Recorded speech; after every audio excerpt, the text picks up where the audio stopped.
So Patricia Pillay couldn't join us today, but she did share a special message. So just look onto the screen and we'll share her video.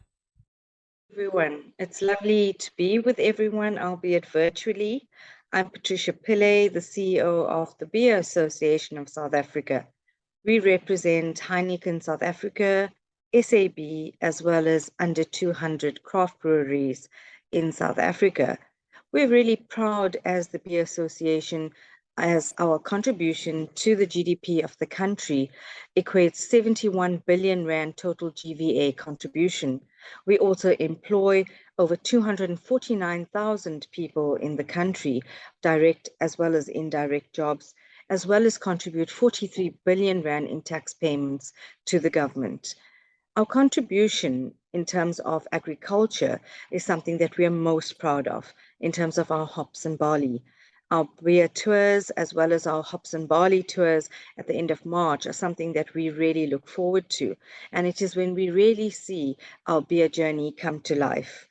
It is this which I would love to talk about today and touch on in terms of our entrepreneurship journey that we have and our investments that we make into the space. Our partners, SAB, have made huge contributions and investments in terms of this arena, especially with our young farmers, as well as especially our females and our entrepreneurs, some of who you will meet today at our exhibition areas, as well as on our speakers panels. I think for us, it is very important that we continue with our legacies as farming in our country.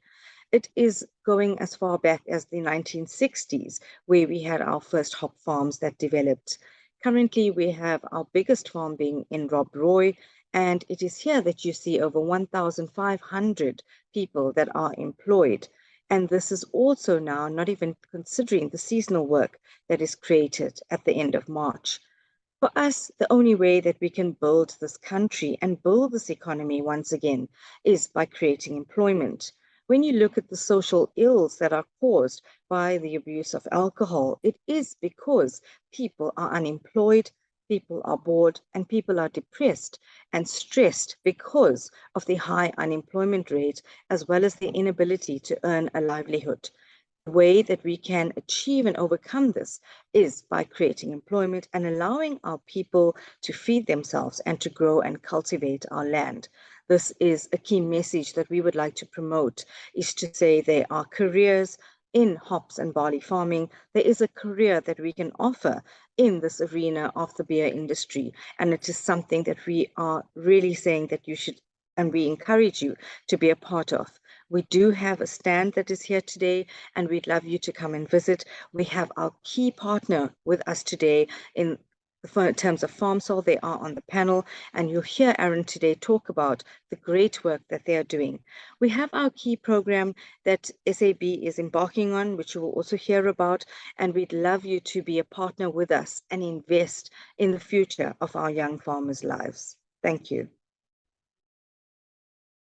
Thank you, Patricia. A study was recently done by Oxford Economics on the impact of the beer industry on the economy of South Africa, as well as just the value add in terms of GDP. And it actually says that the beer industry adds a value to GDP of around 71 billion rand. That's about 1.3% of the GDP. And when we are talking about jobs, that means 1 in every 66 jobs that is created in South Africa is somehow stemming from the beer industry. And with that, we know how much supplier development programs play a huge role. That can be the differentiator from someone getting on a supplier development program and taking them to the big leagues. So without further ado, I would like to introduce my panel. From FarmSol, the Managing Director, Mr. Aron Kole. Please, can you join me on stage? Thank you, sir. So Aron is an agronomist, a business leader, and with more than 15 years of versatile agricultural knowledge, he brings a wealth of experience in designing bespoke agricultural solutions as well as farmer support programs with producers as well as with corporates. And ensuring that he's adding, a shared value and making sure that there's alignment. I know that you've majored in an agricultural degree, especially in crop sciences. Thereafter, you did a postgraduate diploma in project management with Wits Business School. Also have an MBA with Poch Business School, the Northwest University, and he has strategic leadership certificate at Gibbs. So, Aron, welcome. To join Aron, we have a multi-award-winning grain and oilseed farmer, livestock farmer, Mr. on his phone. Clifford Mtimkulu, please can you join us on stage? Yeah, Clifford comes from a farming background with the love that was honed into him from a young age when he saw his father working the grounds. His father started as a shepherd and then started farming. And Clifford, even though obtained paramedic qualification, after some time the land kept calling and you went back.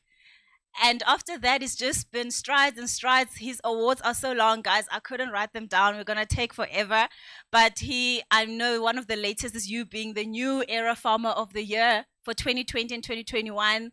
And yeah, he's doing amazing work in the grains and the livestock sector. So, and also part of FarmSol. And he'll also be talking to us about the supplier development program. And then the third person on our panel is Minki Khopa. Welcome, Minky. I virtually met Minky yesterday, and she was telling me about, how she grew up in Bossies in the Northwest with her dad, and she's also from a farming family background. But she went and studied a BCom degree at Takis, and thereafter she joined management consulting. Girl, she was there at Accenture, killing it with Sun International. And thereafter, she decided that was not challenging enough. So she wanted to also go back and work at the farm. And today, she's also here as one of the people who are with FarmSol in a supply development program. So guys, just to break it down, I'm going to start with Aron. What does FarmSol exactly do? How do you get onto a supplier program? What is the purpose of the company? I need a mic. I don't think I need a mic, but it's fine. I think it's good afternoon, everyone. I think we're in the grave training as well to say, geez, man, how are we going to start this? But I thought, okay, maybe we're going to do something. Oh, okay, can you? Okay. Now you can hear, right? Yeah. That's much better. I think actually also I like it on the mic. Yeah, so, look, before actually I talk about and answer your question, Conce, look, really sincere thanks for putting up a session like this, and also for Food from Mzansi, Ivo Kubas, and the whole team at Food from Mzansi.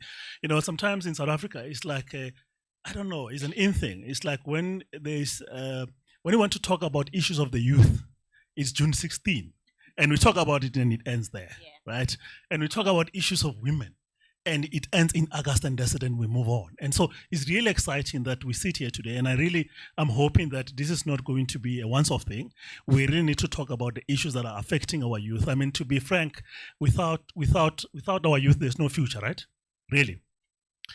But also, I'm actually excited by the diversity in our audience, and I've been listening quite attentively since in the morning, and the various speakers that came, and they talk about a whole lot of things, but yet in agriculture. Somebody came and was talking about technology, and he says, no, I'm not a farmer, I'm in ag tech. And he was proud and bold about it, right? To say, I'm in ag tech, but he's still talking about agriculture.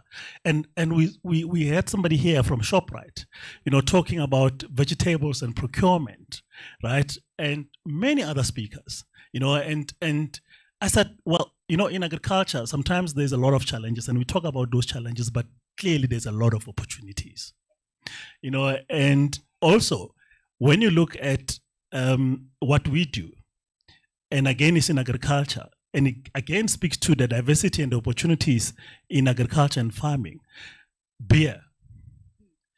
When you hear about beer, the first thing that comes to mind is drinking it, the consumption side of things. We often don't think about, right? We often don't think about where does the beer come from, right? So I'm glad that we're here and we can talk about, the broad role that the industry and also, our role in the whole value chain.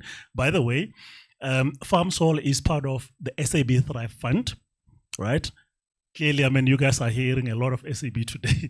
But so, yes, FarmSol is part of the SAB Thrive Fund. The SAB Thrive Fund is the enterprise and supply development that SAB put together back in 2016, basically to transform its supplier base. So what are we focused at as FarmSol? Basically, to enable new entrant farmers, commercial farmers, because we were actually debating again, like the guy at Kula was saying, what do we call these farmers? And I mean, it's new entrant farmers for us, but they are really farming commercially to be able to supply big multinational companies such as SAB with raw materials that they use for their beer. So that's basically what we do. And our intervention is basically on three things. It's based on three things.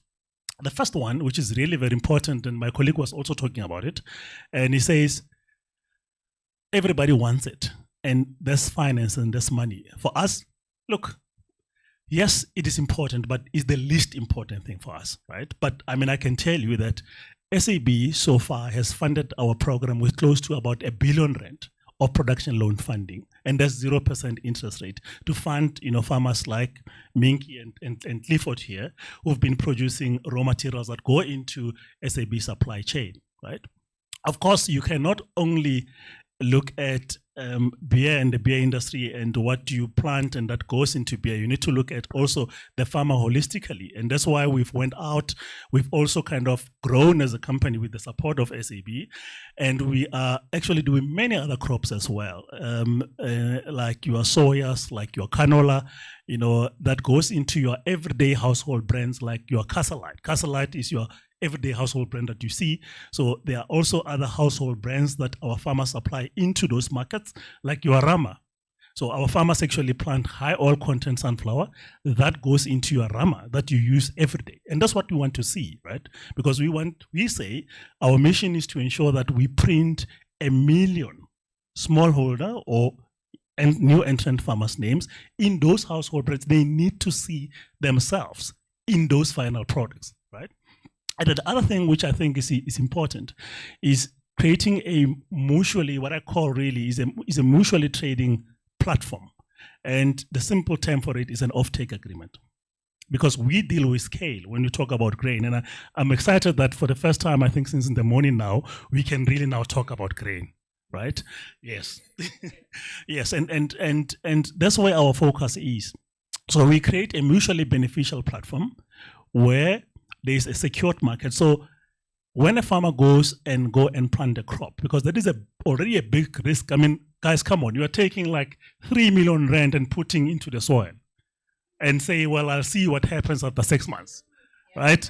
So you need to have a secured offtake a market, and that is also the market that we've been able to secure for the farmers with SAB. So the farmers are supplying that secured offtake market. And lastly, which I think is really very important, is the mentorship and the on-farm support, basically holding the farmer's hand and supporting the farmer so that they can grow in yields, they can farm commercially, and they can actually also develop a track record that they are participating in commercial supply chain. So in a nutshell, that's what we do. We implement this project in 4 ways.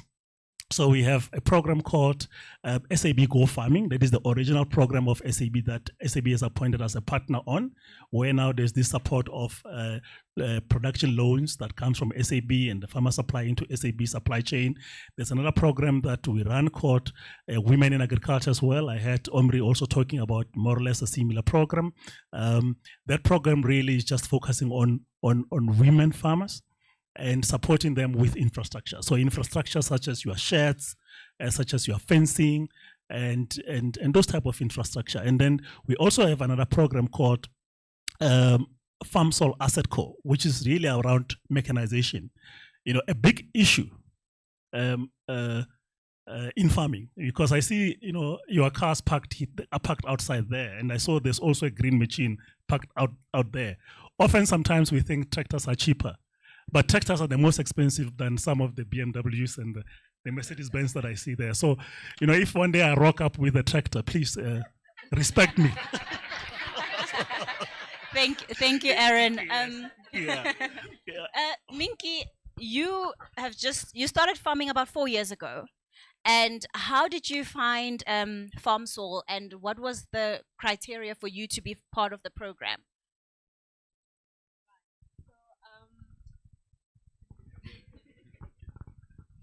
So how I found the program really, literally I was looking for a market. Because I really wanted to start, but I knew that I have to sell to somebody, right? And that's when I found FarmSol and I applied to join the program, and I'm grateful that I made it, right? That's how I started. Yeah. Look, I honestly think that if it's time, it's time. If it's your calling, it's your calling. Like, just do it, and yeah, yeah. Guys, Minky is not forthcoming. Clifford, I'm going to throw it to you. I know you're already now at a commercial level, but what are the requirements to form part of FarmSol, and how does a farmer now apply? If I, Conce, want to start farming and I have nowhere to go and I want to be part of FarmSol so I can get all these benefits, what do I need? Good day, my name is Clifford Mtimkulu from Senegal. How you get on the program of FarmSol is there is a website. You log on to the website, and then there are different categories, whether you want post, if you need a job, or if you want to apply, or you want to be assisted or funded. And then you click on that link, and then later you'll get an email again from FarmSol saying, okay, we'll send one of our mentor to visit your farm. And then the mentor will come, like to me came Tateberry. He's in a week, but he came to Senegal, and then he looked at the field. He looked at the equipment that I have. That, I think, is one of the things that placed me in a good role of getting 0% interest loan free from FarmSol. All right. And Aron, with COVID-19 and everything, what pitfalls have you guys had managing everybody that is on your platform and assisting them during that tough period? Conce, I mean, look, thank you so much for the question. But I mean, look, I think COVID was a trying time for most of us, right? And we are still probably dusting ourselves off because of the negative impact of it. And we were not spared. Our farmers were not spared. And can you imagine also relying on the market, the secured market such as that of SAB? So our connectedness with the market also get impacted in a sense that because our supply or our farmer supply goes into a final product that has to hit the shelf and eventually be consumed somewhere, right? So if now that flow cannot happen, you also get stuck, right? But I mean, I was amazed by the support of also our partners at Aron Breweries, that even in that terrible time, they continue. I was holding my breath to say at any time here, I'm going to be caught and say, Aron, you know what? Close the door. But that did not happen. And here we stand again. And I mean, look, one is grateful for such support, and that, farmers such as this are still existing today. So yes, our farmers were also affected by the fact that when everything stops, guys, normally, you'd find that because our farms are isolated in rural areas, farmers also start to experience moth grain theft and those type of things because people are hungry, so they become easy targets of some sort, So, but overall, I think we are much more optimistic about the future now, and in terms of what can happen, there's still a big demand. If I can just give you an example of how much SAB consumes barley. They consume about 475,000 tons of barley annually every year. So that's quite a lot. And it shows the opportunity that exists and the market that exists, in South Africa. And of course, we can talk about the barriers and talk about how can we overcome and, ensure that we are able to supply, such markets. But there are various opportunities, and also Patricia spoke about, broad opportunities in the industry. I mean, I'm sitting here. There's a number of our farmers here, and I mean, I don't know, maybe some of them must stand. There are a number of our farmers here that we support, who are planting various crops. I ensure that I bring my young team. So there's also my young team members here that I brought, and I think there's only one of them, and she's smiling. There she is. I mean, she's an agricultural specialist in our team. She's an intern, and she's female, as you see. She's young. Next to her, and then next to her, there's another one, and did not study in agriculture. She studied an information management system or something, and now she finds herself into agriculture. And there's an accountant next to her. Can you believe it? That shows really the various and the broad opportunities that do exist, and also from us really comes from, and I really agree with the figures that Patricia was talking about the overall impact that the beer industry plays, and we are testament to it as well. To say, yes, as an organization we've grown, but that impact goes to the farmers. They are also able to employ more people, and it becomes that type of growth. Thank you, Aron. Minky, just in closing statement, because Duncan is signaling. Your last sharing words with anyone who wants to join the industry, whether it is in the beer sector or just farming in general. Right. I think often we deliberate a lot, unnecessarily so. So I honestly think that if you really want to start something, just do it. And the minute you try doing, the minute you action something, that's when you see that there's vast opportunities out there. And you can come across challenges and things like that, but it's only when you start that you'll know what to do to overcome all the challenges that you have. I mean, I look at my life and I'm like, I never thought that one day I will find an opportunity in the beer industry, right? But here I am in an interesting equilibrium where on the other side you find someone drinking for leisure, and on the other side I'm working the fields. I have people that actually work with me to feed their household, but that perfect homeostasis exists, so you just have to start, and opportunities will present themselves and they'll be there. Thank you. Clifford would just like to also say something in closing. Thanks, Duncan. Okay, now what I would like to say is, for you to make it in farming, you have to be passionate, and you have to love what you do. If ever you get waked by an alarm, you won't make it in farming. Actually, I wake up before it. So you must be hands-on. You must know the whole process in your farm, not farm with a phone. And then I started with FarmSol on 50 hectares. I'm planting over 1,000 hectares with FarmSol. Since I'm growing. Because we are faced with many challenges that we don't own farms. They are rural development funds. We don't have any collateral, and FarmSol assists us with 0 interest loans, and their surety is only based on the crop and us and our performance. So this requires a lot of trust among each other, but we are growing. Yes, when I started, it was just a piece of land. Now it's big, it's commercial. Thanks, and all the awards most are from this me and FarmSol journey, and we know each other within that Aron more than 10 years. So we are growing steadily. Thanks. Thank you, everyone.